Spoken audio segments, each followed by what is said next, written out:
entendu le président de la fédération.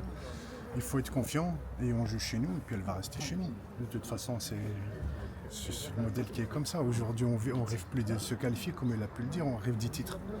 Après la médaille d'or, après les ballons d'or et après le championnat du monde, aujourd'hui c'est le champion d'Afrique. Et les stades, ils ont aussi gagné le prix Ballon d'Or ici?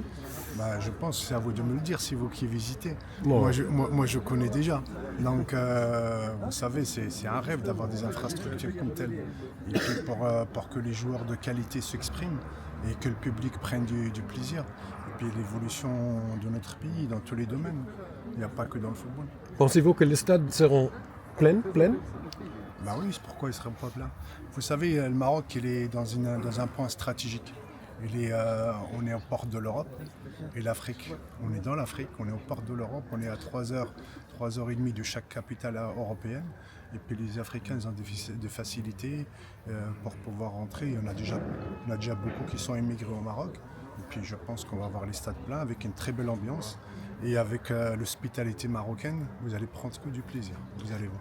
Les ultras, quel rôle vont jouer les ultras? Les ultras.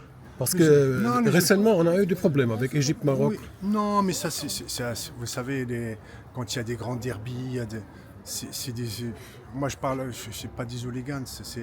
Aujourd'hui, il y a une confrontation, mais ça reste sport. Ça reste sport, ça reste une confrontation de 1h30, 2 heures. Mais il n'y a rien de grave. Ça reste toujours positif, ça reste toujours dans le sport. Donc à tous les supporters qui arrivent au Maroc, tous les visiteurs qui sont les bienvenus, qui seront en sécurité et ils vont passer un mois et demi de fantastique. Ça c'est sûr. Ils vont bien manger.